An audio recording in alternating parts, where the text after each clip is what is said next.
اعوذ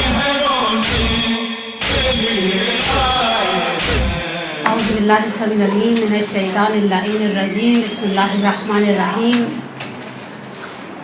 وبہ نستعین وہو خیر معین الہی ارزقنی الہدی والہمنی التقوی۔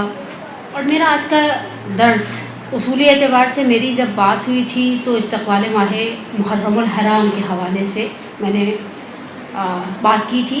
آپ اسے کوئی اور موضوع بھی دے سکتی ہیں، جیسے ہر عزادار کی 5 آرزوئیں، 1 شارٹ کٹ ٹو جنت، 2 اور تیسرا یہ کہا جا سکتا ہے کہ خدا حسین کے نام پر جنت بانٹ رہا ہے، قیمت نہیں دے رہا، آپ سے کچھ لیا نہیں جا رہا، صرف سید الشہداء کی محبت ہے جو خدا کی بارگاہ میں بہت زیادہ ویلیویبل، خدا کی بارگاہ میں بہت زیادہ محترم اور بہت ہی قیمتی ذریعہ ہے جو خدا تک اور خدا کی مرضی کے ساتھ ساتھ خدا کی جنت تک پہنچا سکتا ہے۔ تبرکاً ایک روایت، اس روایت کو نقل کیا ہے محدث جلیل القدر شیخ عباس خومی نے اپنی کتاب میں 40 روایات کو لے کر آئے ہیں محدث سید الشہداء کے باب میں، اور ان میں ٹاپ آف دا لسٹ یہ روایت ہے۔ یہ روایت بہار میں بھی ہے، یہ روایت اور بھی ہماری شیعہ کتابوں کے اندر موجود ہے، لیکن میں نے اسے محدث عباس خومی علی اللہ مقامہ کی کتاب سے لیا۔ بہت ہی معروف روایت ہے، آپ نے ممکن ہے اس کے ٹکڑے بہت دفعہ سنے ہو، آج ایک جگہ پوری روایت انشاءاللہ سن لیں۔ روایت کو نقل کیا ہے ریحان ابن شبیب نے۔ ریحان ابن شبیب بکی شیعہ کے بقول ہارون رشید کا سالہ تھا، برادر نسبتی، اچھی والی اردو میں، ٹھیک ہے، یا یہ معتصم کا ماموں ہے یا یہ عبداللہ مامون کا ماموں ہے۔ اب یہ لکھا ہے کہ برادر نسبتی تھا، بعضیوں کا عقیدہ یہ ہے کہ یہ معتصم کا ماموں ہے اور بعض کہتے ہیں کہ عبداللہ مامون کا ماموں ہے۔ ریحان ابن شبیب اول محرم الحرام کا دن تھا، پہلی محرم تھی، انشاءاللہ کمنگ جو اس منڈے نہیں اس کا نیکسٹ منڈے پھر سے پہلی محرم بھی ایکسپیکٹ کر رہے، یا سنڈے ہے یا منڈے ہے، خدا بہتر جانتا ہے۔ پہلی محرم الحرام کو ریحان ابن شبیب امام رضا علیہ الصلوۃ والسلام کی خدمت میں پہنچے۔ امام علی مقام نے ریحان ابن شبیب سے سوال کیا، جب نہ شبیب روزے سے ہو۔ اچھا، یہ چیز ان ایکسپیکٹڈ تھی فرزند شبیب کے لیے، اس لیے کہ ہمارے ہاں روزے کچھ خاص ایام ہیں جن میں ہم روزے کی ایکسپیکٹیشن رکھتے ہیں۔ مثلا ایک شیعہ معاشرے کے اندر نارملی ہم 15 شعبان کو امید رکھتے ہیں کہ سامنے والا مہمان روزے سے ہوگا، 27 رجب کو امید رکھتے ہیں مہمان روزے سے ہوگا۔ ابھی 18 ذی الحج اتنی تاکید تھی، عرفہ کا دن بے تحاشا تاکید ہے۔ نوعاً آج سے 1400 سال پہلے شاید شیعہ حضرات کے اندر ایسا کوئی وہ نہیں ہوگا کہ وہ پہلی محرم کے روزے کو بھی اسی طرح سے اہمیت دے۔ فرزند شبیب ریحان کہتے ہیں کہ نہیں، میں نے عرض کیا نہیں مولا میں روزے سے نہیں ہوں۔ تو اس کے بعد پھر امام اس دن کے روزے کی فضیلت کو بیان کرتے ہیں۔ اچھا، استقبال کا معنی یہی ہے کہ ہم پہلے طور ذہنی طور پر تیار رہیں کہ ہم نے پہلی محرم کو کیا کیا کرنا ہے کالے کپڑے پہننے کے علاوہ۔ امام علی مقام نے فرزند شبیب سے کہا کہ آج وہی دن ہے جس دن زکریا نے خدا سے دعا کی اور خدا سے کہا کہ پروردگارہ اپنے لطف سے مجھے ایک پاکیزہ نسل عطا فرما اور تو بے شک حاجتوں کو پورا کرنے والا ہے۔ خدا عز و جل نے ان کی دعا کو قبول کیا اور حکم دیا کہ فرشتوں سے کہا کہ زکریا جو کہ محراب میں نماز پڑھ رہے ہیں ان کو آواز دی کہ خدا تمہیں مبارکباد دیتا ہے اور بشارت دیتا ہے یحییٰ کی۔ اور جو بھی آج کے دن، امام رضا ابن شبیب سے کہہ رہے ہیں، جو بھی آج کے دن یعنی پہلی محرم الحرام کو روزہ رکھے گا اور خدا سے طلب کرے گا، خدا سے دعا مانگے گا، تو خدا عز و جل پہلی محرم کو اس کی دعا کو اسی طرح سے قبول کرے گا جس طرح سے اس نے زکریا علیہ السلام کی دعا کو قبول کیا۔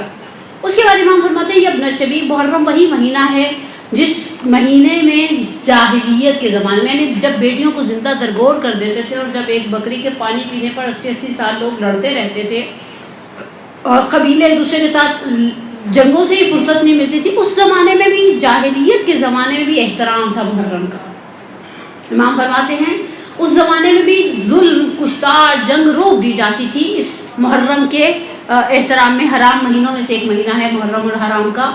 امام فرماتے ہیں لیکن اس امت نے اس مہینے کا احترام نہیں کیا، نہ ہی اپنے پیغمبر کا احترام کیا، اور اس مہینے میں ان کے بیٹوں کو قتل کر دیا اور خواتین جو حرم کی خواتین تھیں انہیں اسیر بنا لیا اور ان کے مال کو غارت کر دیا، اور خدا اس گناہ کو کبھی بھی اس امت پر نہیں بخشے گا۔ اب یہاں سے امام ابن شبیب سے مخاطب ہوتے ہیں، روایت کا حسن کیا ہے، آپ روایت کو محسوس کریں۔ آپ اے سی کی کولنگ کو محسوس کر رہے ہیں، میں اور آپ. اسی طرح سے ہم بعض اوقات کسی چیز کی لذت کو جب تک محسوس نہیں کریں گے نا، جب تک آپ کو اس کا مزہ نہیں آئے گا. مجھے آپ لوگوں کا پیپر تھا مجھ سے پہلے کل ہے. تو آپ لوگ پیپر کی تیاری تو نہیں کر رہے؟ میں سمجھو حدیث بھی کر رہے ہیں، پتہ چلے نیچے پیپر کی تیاری چل رہی ہو. لیکن بہرحال اب روایت کی جو بیسک تھیم ہے، جو بنیادی چیز ہے جس کی وجہ سے اتنی روایت ہے. اچھا محدث نے بھی 40 کے قریب روایتوں کو نقل کیا ہے اپنی کتاب میں، اور ان 40 میں ٹاپ آف دا لسٹ اس روایت کو قرار دیا. اور میرے مد نظر یہ بہت ساری حدیثیں تھیں، ان میں سے بہرحال یہ حدیث واقعی نہ صرف یہ کہ خوبصورت روایت ہے، پیغام سے بھری ہوئی روایت ہے، بلکہ اس روایت کے اندر ایک لذت ہے. انسان اگر اکیلے سکون سے بیٹھ کے سنے، کوئی اچھا پڑھنے والا مل جائے یا خود سے پڑھے، اس کے درد کو جو امام رضا محسوس کر رہے ہیں، ابن شبیب کی معرفت جسے امام پیغام پہنچا رہے ہیں میرے امام کے درمیان. یہ ابن شبیب ہیں جو راوی ہیں، 12 8ویں 9ویں امام کے صحابہ میں سے نام یہ ابن شبیب کا رجال کے جو علماء تھے. اب یہاں سے امام فرماتے ہیں یبن الشبیب ان کنت باقیا لشیء. ہمارے ہاں ایک جملہ گزشتہ 2-3 سال میں نے بھی شاید اسی القائم کے پلیٹ فارم سے مومنات کی سماعتوں کے نظر کیا ہو کہ ہم امام حسین پر نہیں روتے. میں جملہ دہراتی ہوں، گرچہ میرے پچھلے سال کی کسی جملے کو کسی نے مجھے ہائی لائٹ کر کے کل بھیجا کہ آپ نے یہ جملہ بڑا سخت کہہ دیا، لیکن میں جملہ دہراتی ہوں، ہم امام حسین کو نہیں روتے، ہم اصل میں اپنے غم پہ رو رہے ہوتے ہیں. کبھی ایسا ہوتا ہے ہم پہلے سے ہی غم زدہ ہیں اور ہم مجلس میں پہنچا دیے گئے ہیں. اس وقت آپ ہماری رفقت کا ذرا عالم دیکھیے. ابھی ذاکرہ کہتی ہے امام حسین، ہماری آنکھوں سے تھوڑ تھوڑ تھوڑ آنسو بہ رہے ہوتے ہیں. ٹھیک ہے. اور کبھی ایسا ہوتا ہے کہ نہیں، ایسا کچھ نہیں ہے، وہ پھر جب تک امام حسین کی شہادت نہیں پڑتا ہماری آنکھ میں آنسو نہیں آتے. میں بہت سال تک سمجھتی تھی شاید یہ غلط ہے، میں گلٹ فیل کرتی تھی. کبھی ایسا ہے بالآخر انسان ہے، زندگی کا حسن ہے، پریشانی ٹینشن. کبھی آپ ٹینشن میں گئے تو جی جیسے اس نے کچھ مسائل شروع کیا، ہم نے بھی دل کی بھڑاس نکال لی، گھر میں نہیں رو سکے، فرش ادا پر رو دیے، تو ایسا لگتا تھا کہ یہ غلط ہے. لیکن امام کا یہ جملہ بہت خوبصورت ہے اور ہم جیسے میرے جیسے روح سیاہ اور گناہ گار کے لیے بہت بڑی ڈھارس ہے. امام فرماتے ہیں ان کنت باقیا لشیء فابکی للحسین، تمہیں کسی بات پہ رونا ہے. کبھی کچھ ایسا ہو گیا نا، خواتین تو ویسے ہی ملکہ جذبات ہوتی ہے نا، ذرا سا کسی نے کچھ کہہ دیا انہیں رونا آ جاتا ہے، کسی نے گرمی سردی دکھا دی رونا آ گیا، سسرال میں کچھ ہو گیا رونا آ گیا، شوہر نے کچھ کہہ دیا رونا آ گیا، اماں ابا نے ڈانٹ دیا رونا آ گیا، پیپر میں فیل ہو گئی رونا آ گیا. ان کنت باقیا لشیء فابکی للحسین، تمہیں کسی بات پہ رونا ہے. تمہارے اندر تم اگریسو ہو رہے ہو، تم غمزدہ ہو رہے ہو، تمہارے اندر دکھ ہے، درد ہے، لہر ہے، تو پھر کس بات پر انسان انتظار کرے. بڑا اچھا جسے کہ نا نکالنے کا، ابھی یہ کام ہم کاؤنسلنگ کی صورت میں کسی ماہر نفسیات کے پاس جا کے کریں، پیسہ بھی دیں گے، اپنا درد بھی بندے کے آگے رونے سے بہت اچھا انسان خدا کی بارگاہ میں اہل بیت کے نام پر ہو. بے وقت سے آنسو ہمارے، اگر ہم گھر میں بیٹھ کے کسی بات پر رو لیتے ہیں، وہی آنسو وقتدار ہو گئے جب ہم فرش عزائے سید الشہداء پر پہنچا دیے گئے. یہ باتیں یقیناً ہمارے عقیدے کا حصہ ہے کہ جب تک شہزادی کا بلاوا نہیں ہوتا کوئی فرش عزا پر جا نہیں سکتا، اور جب تک بیوی کا اذن نہیں ہوتا کوئی فرش عزا بچھا نہیں سکتا. یہ تو بڑی خدا نے ہمیں سعادتیں دی ہے. امام فرماتے ہیں اگر تمہیں کسی بات پر رونا آ جائے، ان کنت باقیا لشیء فابکی للحسین، اس لیے کہ گوسفند کی طرح ان کا سر کاٹ دیا گیا. ابھی بقرعید گزری ہے اور بہت سو نے اپنی آنکھوں سے دیکھا ہوگا کس طرح سے جانور کو ذبح کیا جاتا ہے. خیر ہمارے ہاں جانور بڑے تمیز طریقے سے ذبح ہوتے ہیں. آخری لمحوں میں بھی قصاب چھری کو تیز کرتے ہیں، پانی کا برتن رکھا جاتا ہے، جانور کو کھانا کھلایا جاتا ہے.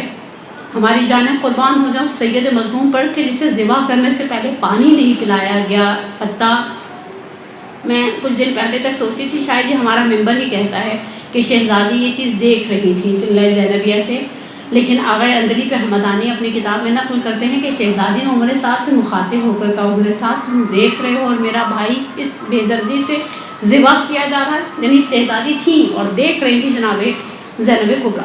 کہا اور 18 نوجوان اس کے خاندان کو قتل کر دیے گئے کہ زمین پر ان کی کوئی مثال نہیں تھی. اور آسمان نے اس امر پر گریہ کیا، 4000 فرشتے ان کی مدد کے لیے آسمان سے نازل ہوئے. لیکن جب وہ زمین پر پہنچے تو دیکھا حسین کی جسد اقدس مختون سرزمین کربلا پر پڑا ہے. بس وہ اس کی قبر پر پریشان اور غبار آلود 61 ہجری کی 10 محرم سے ہیں قیام قائم تک اور یہ انشاءاللہ امام کے ظہور کے بعد امام کے انصار میں سے ہوں گے، اور انہوں نے ہمیشہ ایک ہی نعرہ 4000 ملائکہ نے دیا، یاد طہارات الحسین، خون حسین کا انتقام لیا جائے۔ اور روایت کہتی ہے یہاں ابن شبیب کو ایک سیکنڈ کے لیے اسٹاپ کریں، روایت کہتی ہے کہ یہ وہ 4000 فرشتے ہیں کہ جب زائر کربلا کی زمین پر پہنچتا ہے تو اس کا استقبال کرنے کے لیے آتے ہیں۔ زائر بیمار پڑتا ہے تو یہ 4000 فرشتے اس کی عیادت کے لیے آتے ہیں۔ زائر مر جاتا ہے تو یہ 4000 فرشتے اس کے تشییع جنازہ کے لیے آتے ہیں۔ زائر پریشان ہوتا ہے تو یہ 4000 فرشتے اس کے حق میں دعا کرتے ہیں، اس لیے کہ زائر کربلا کا قیامت کے میدان میں اپنے چہرے کے نور سے پہچان لیا جائے گا انشاءاللہ۔ پروردگار آپ کے اور میرے مقدر میں لکھے بار بار جانا، یہ کیا نامناسب سا جملہ ہم کہتے ہیں ایک مرتبہ بلا لو، جب وہ بلائے رہے تو آپ بار بار طلب کریں۔ 40 کا اپنا حسن ہے، عرفات کی اپنی فضیلت ہے، عاشور کا اپنا مقام ہے، تو کیوں ہم خدا سے اس موقع پر یہ نہ طلب کریں کہ نہیں پروردگارہ بار بار بلا، وہ جگہ ایسی نہیں ہے کہ ایک مرتبہ جا کر انسان شیخ ہو جائے۔ اس کے بعد امام فرماتے ہیں یہ ابن شبیب میرے والد اپنے والد سے اور اپنے جد سے روایت کو نقل کرتے ہیں کہ جب حسین قتل کر دیے گئے آسمان سے سرخ خون کی بارش ہوئی۔ اب یہاں تک روایت کا ایک حصہ مکمل ہو گیا۔ اب تقریباً 5 خواہشات، 5 تمنائیں ایسی ہیں جو امام کی زبان سے نکلتی ہیں، اور آپ کے اور میرے اور ہر چاہنے والی مومنہ مرد ہو یا عورت ہو فرق نہیں پڑتا، ہر محب اہل بیت، ہر عزادار سید الشہداء کے دل کی آرزویں ہیں۔ پہلی آرزو سید الشہداء امام رضا علیہ السلام فرماتے ہیں ابن شبیب، اگر تم حسین پر تم چاہتے ہو، مفہوم میرے الفاظ میں امام کی روایت کا، اگر تم یہ چاہتے ہو خدا سے اس طرح سے ملاقات کرو کہ تمہاری گردن پر کوئی گناہ نہ ہو، نہ صغیرہ نہ کبیرہ۔ اب میں آپ سے سوال کروں، کوئی ایسا ہے جو ہم میں سے یہ نہ چاہتا ہو کہ ہم خدا سے اس عالم میں ملاقات کریں کہ ہماری گردن پر کوئی گناہ نہ ہو، نہ کبیرہ نہ صغیرہ؟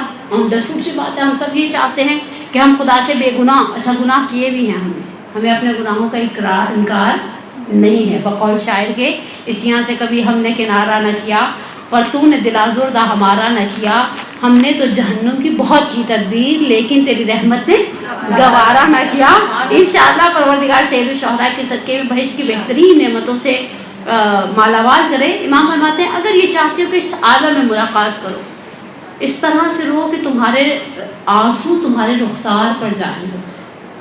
میں نے پھر کہا نا، رونا کوئی بہت بڑا کام نہیں ہے۔ رونے کے لیے سید مرزا مطہری کہتے ہیں ایک چیز چاہیے، عاطفہ۔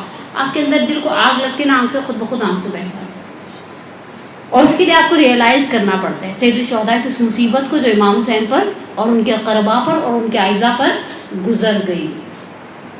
جب تک آپ اس مصیبت کو انڈرسٹینڈ نہیں کریں گے نا، تب تک آپ اس مصیبت میں کھل کر آنسو، ہم الحمدللہ روتے ہیں شاید ہماری گٹی میں ایسی ہوگی، لیکن حقیقت ہے جب حتیٰ میں سید ابن طاؤس کے حوالے سے ایک نجفی عالم کا بیان پڑھ رہی تھی کہ انہوں نے سید ابن طاؤس نے لحوف اس سے لکھی تھی کہ جو شخص کربلا جائے تو جا کر وہاں اس کو ہر جگہ رونا آ جائے، اور لحوف میں بڑے مختصر چھوٹے چھوٹے سے پیراگرافس ہیں، ہمارے یہاں جیسے شہادت میں پڑھی جاتی ہیں ایسا کوئی سینیریو سید ابن طاؤس کے مقتل لحوف ابن عطوف قتل لحوف میں ایسا کچھ سینیریو نہیں ہے، لیکن انسان کو کا یہ تصور بہت ساری جگہ پر تصور پیدا کرنے کے لیے کبھی ایک جملہ بھی بہت ہوتا ہے۔ مجھے یاد ہے ہم صدام کے زمانے میں پہلی مرتبہ شہر مبارک کے کربلا معلیٰ پہنچے تو خیمہ گاہ میں پانی کا کولر لگا ہوا تھا، آج جیسا انتظام نہیں تھا، جیسا اب تو بہت ہر چیز ماشاءاللہ بہترین انتظامات ہیں حرموں میں۔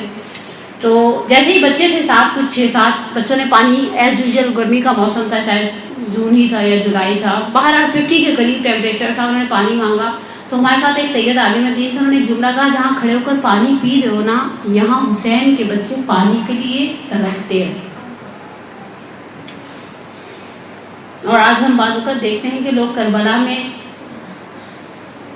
کھانا کھاتے ہیں نا تو ڈرنک کے بغیر ان کے اندر نہیں جاتا۔ آپ اس سرزمین کا شاید ہمیں شاید احترام اس طرح سے نہیں رہا، لیکن بہرحال خدا حسین کے نام پر پہلی خواہش جسے پورا کرتا ہے، اگر انسان اس طرح سے آنسو بہائے کہ اس کی آنکھوں سے آنسو اس کے رخسار پر بہہ جائے۔ سید الشہداء کی ایک بھی، آپ صرف گھر جا کے رات کو سونے سے پہلے 10 منٹ پہلے سوچیے گا امام صاحب کی سب سے بڑی مصیبت کیا تھی۔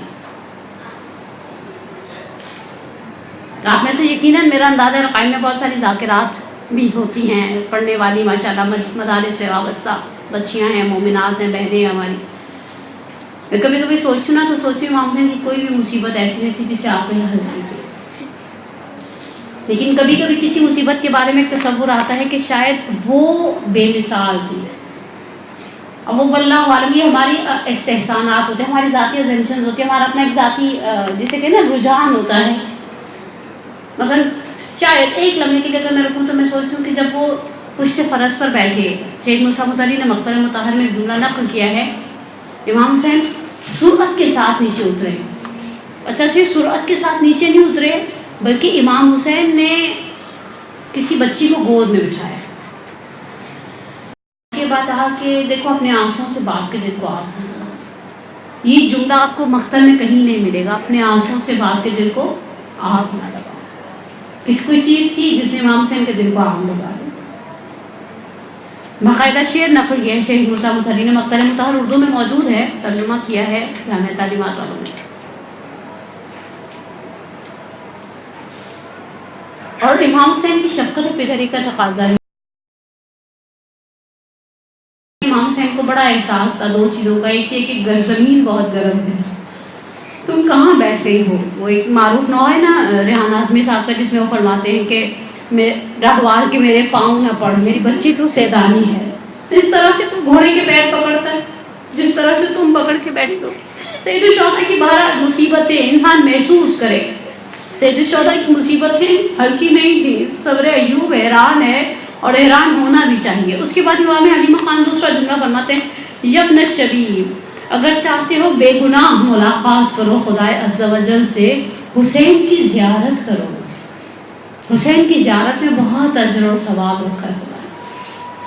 کبھی کبھی وہ میں باسم کربلائی کا نوحہ چڑھ رہا تھا تو سوچوں کہ واقعی جو اس نے تخیل کو بیان کیا، وہ شاعر تو آپ کو پتہ ہے شاعروں کا تخیل تو بڑا اسٹرانگ ہوتا ہے نا، کہ جب باسم کے نوحے کے جملے ہیں کہ امام حسین کہتے ہیں گویا کہ جب تم پرچموں کو لہراتے ہو تو مجھے ایک جری یاد آ جاتا ہے جس کے پرچم کے گر جانے نے گویا میری کمر کو توڑ دیا.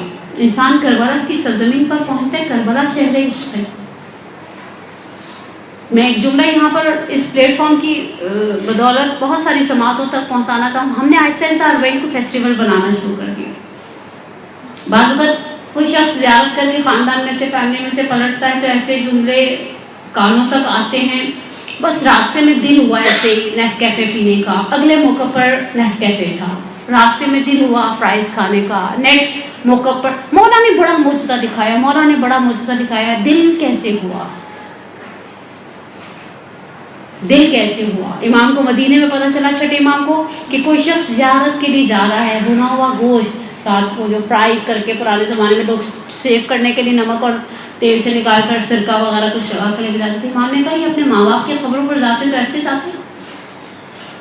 ہم میں سے کون ایسا ہے جو اپنے ماں باپ جن کے زندہ ہیں خدا انہیں طول عمر دے اور جن کے دنیا سے چلے، ہم میں سے کون ایسا ہے جو ماں باپ کی قبر پر بیٹھ کر پارٹی ٹائم کرتا ہے؟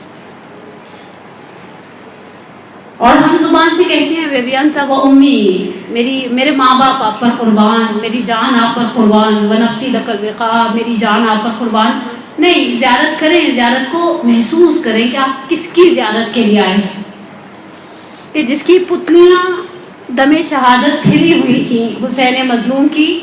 اور آغا بہجت کے ریفرنس سے ایک عالم دین نے ایک جملہ نقل کیا تھا کہ آغا فرماتے ہیں آخری لمحات تک خیمہ گاہ کی طرف نظر تھی، اور جب عمر سعد کا کوئی سپاہی آگے بڑھتا تھا تو مولا کہتے تھے عمر سعد ہے حسین زندہ.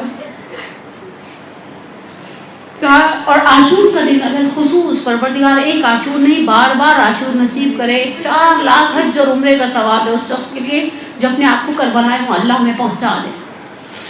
اگر کوئی کربلا میں عاشور کے دن کسی مومن کو، ایک مومن کو پانی پلاتا ہے، خدا اسے ایک مومن کو پانی پلانے کے بدلے میں اسے اتنا اجر و ثواب دیتا ہے کہ اس نے سید الشہداء کے سارے شہداء کربلا کو سیراب کیا ہو. چاہتے ہو بے گناہ خدا سے ملاقات کرو، بس حسین کو زیارت کرو. اس کے بعد فرماتے ہیں یبن الشبیب اگر یہ چاہتے ہو کہ بہشت میں ان حجروں میں رہو جو رسول اور آل رسول کے ہیں، یعنی ہمارے ساتھ ہم نشین رہو. ہم سب جانتے ہیں ہمارا شیعہ ایک 8-10 سال کا بچہ اصولاً اسے جاننا چاہیے کہ جنت کے اندر درجات ہیں. یعنی ہر جنت اگر فرض کریں ہم چلے بھی گئے تو پتہ نہیں کیسی جنت ملے گی. جنت میں بھی لالو کھیت ٹائپ کے علاقے ہوں گے, ڈیفینس ہوگا, ہلکا علاقہ میں اچھا علاقہ, بہت اچھا علاقہ, سب کی جنت ایک جیسی نہیں ہوگی. مجھے جنت کے موضوع پر نہیں بولنا, ورنہ ایک بڑی پیاری روایت ہے ابوذر غفاری سے کہ جنت کے مقامات کو خداوند اللہ کا حبیب ابوذر غفاری سے بیان کرتا ہے. لیکن امام فرماتے ہیں اگر یہ چاہتے تم جنت میں ہمارے ساتھ ہمارے حجروں میں ہم نشین رہو تو آسان کام, قاتلان حسین پر لعنت کرو. اور کیوں لعنت نہ کریں؟ جنہوں نے ظلم و ستم کی انتہا کر ڈالی. آپ صرف ان مصیبتوں کے بارے میں جس طرح سے ہمارے مقاتل میں بیان کیا گیا ہے کہ شہزادی کے کان سے جس نے گوشوارے کھینچے اس کی آنکھوں میں آنسو تھے. بی بی نے کہا کھینچتے کیوں ہو, کہا روتے کیوں ہو, کہا تمہاری یتیمی پر رحم آتا ہے. کہا بس کان سے گوشوارے کھینچتے کیوں, کہا میں نہیں لوٹوں گا, کوئی اور لوٹ کر لے جائے.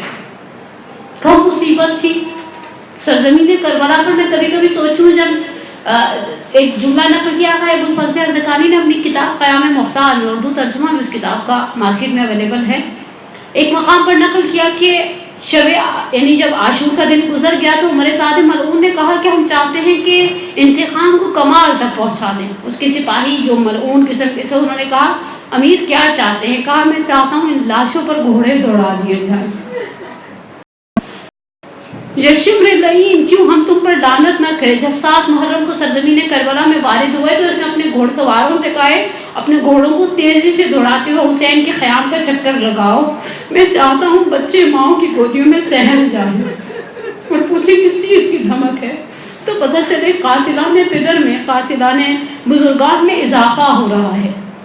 یعنی امام کہتے ہیں اگر تم چاہتے ہو جنت میں ہمارے حجروں میں ہمارے ساتھ ہم نشین رہو, قاتلان عبداللہ پر لعنت کرو. اور زیارت عاشور آپ کو کہتی ہے لعنت سلام سے پہلے ہے. ہم پہلے کہتے ہیں اللہم لنا ولا ظالم ظلم حق محمد و آل محمد وآخر تابعین له ولا ذالک. اس کے بعد ہم کہتے ہیں السلام علیکم یا ابا عبداللہ وعلی الارواح التي حلت بفناء. اس کے بعد امام فرماتے ہیں چوتھا تقاضا, اگر تم چاہتے ہو ان شہداء کے ثواب کو حاصل کرو جو حسین کے رکاب میں تھے, جنہوں نے حسین کے ساتھ جنگ کی. اچھا سید الشہداء کا ایک جملہ بڑا پیارا ہے, آپ کو ائمہ کی تاریخ میں یہ جملہ بہت ریئر ملے گا, بہت شاذ و نادر ملے گا, شاید پتہ نہیں ہے کہ نہیں ہے, مجھے یہ بھی نہیں معلوم. امام حسین نے 9 اور 10 کی درمیانی رات میں ایک جملہ کہا واللہ انی لعلم اصحابا اوفى من اصحابی ولا اہل البیت ابر من اہل بیتی. خدا کی قسم میں نے اپنے صحابہ سے زیادہ باوفا صحابہ ہیں. شیخ مرزا مطہری کی کتاب ہے حکایت تھا و ہدایت تھا در آثار مطہری, اس میں ایک جملہ نقل کیا شیخ مرزا مطہری نے. یہ جملہ ایک عالم دین تحقیق کے دوران پڑھا. انہوں نے کہا امام حسین کون سا بڑا کام کیا, ہم ہوتے تو ہم بھی یہی کرتے, ہم بھی ہوتے تو جان قربان کر دیتے. کہنا کتنا آسان ہے نا, سب سے آسان کام دنیا کا کہنے کسی. اب انہوں نے سوچا اور پڑھتے پڑھتے سو گئے بیچارے. رات کو خواب میں دیکھا میدان کربلا ہے اور ظہر عاشور ہے. سید الشہداء نے نماز خوف کو انجام دیا تھا اور امام حسین کے آگے ڈھال کے طور پر 2 افراد کھڑے ہوئے تھے, جن میں سے ایک نام زہیر ابن خین عثمانی کا ہے. اب امام نے دیکھا کہ وہ مختصر سی صاحب پہلے حملے میں امام حسین کے جو اصحاب ان میں سے ایک بڑا ہیوج جو ہے وہ نکل چکی تھی, شہادتیں ہو چکی تھیں. اب مختصر سی تعداد ہے, سامنے 30,000 کے لگ بھگ کا لشکر ہے. اب امام حسین نے اللہ اکبر کہنے سے پہلے امام حسین کی پروٹیکشن کے لیے, ان کی حفاظت کے لیے, ایک ڈھال بننے کے لیے 2 آگے کھڑے ہوئے تھے. امام نے 2 میں سے ایک کو ہٹا کر اس مومن کو جو رات کو کہتے ہیں نا میں بھی ہوتا تو یہی کام کرتا, کون سا بڑا کام کیا, کھڑا کر دیا. اچھا یہ کہنا کتنا آسان ہے. عمر سعد ملعون نے 500 تیر انداز بٹھائے تھے. حسین اللہ اکبر کہیں تیر کھول دینا. یہ دروازہ ہے سامنے, اس دروازے کو آپ کھولیں گے, ہاتھ میں رکھتی ہوں, آپ دروازہ بند کریں. آپ کے خیال میں ہاتھ رہنے دوں گی؟ کبھی بھی نہیں. ہم تو بقرہ عید پہ گوشت بھی کاٹتے ہیں نا بڑی چھریوں سے, تو بڑی احتیاط سے سہج کے کہ انگلیاں نہ کٹ جائیں ہماری. ہم انگلی کٹانے کا حوصلہ نہیں رکھتے. چیورست گردن کٹانا, شہدت کٹانا. امام نے اس بندے خدا کو آگے کھڑا کیا, تیر آیا جھک گیا, تیر آیا جھک گیا. جب امام نے السلام علیکم ورحمۃ اللہ وبرکاتہ کہا, بلایا, یہ گئے. اچھا عالم خواب میں تو سارا کچھ ہوتا ہی ہے امام کے, جسے میں تیر پیوست تھے. امام نے کہا جو زور عاشور کھڑے تھے وہ جھکے نہیں. بس امام فرماتے ہیں کہ ابن شبیب اگر تم ان شہداء کے ثواب کو حاصل کرنا کہ جو کربلا میں حسین کے رکاب میں تھے. اچھا ہم ان کے اوپر ان کے امام حسین کے بعد ان پر ان کی آرٹ کے ساتھ سلوات بھیجتے ہیں, درود بھیجتے ہیں. کہا کہ بس ایک کام کرو, جب حسین کو یاد کرو یہ ضرور کہو یا لیتنی کنت معکم فافوز معکم, اے کاش میں آپ کے ساتھ ہوتا اور اس کامیابی کو حاصل کر لیتا. اور آخری چیز امام فرماتے ہیں یبن الشبیب, اگر تم ہمارے ساتھ محشور ہونا چاہتے ہو تو صرف ایک کام کرو, ہمارے غم میں غمزدہ, ہماری خوشی میں خوش رہو. کتنا آسان سا طریقہ ہے. اچھا یہ بھی آسان نہیں ہے, اس لیے کہ امام اس روایت کے آخری جملے میں فرماتے ہیں کہ اگر انسان کسی پتھر سے بھی محبت کرے گا تو خدا اسے اس پتھر کے ساتھ محشور کر دے گا.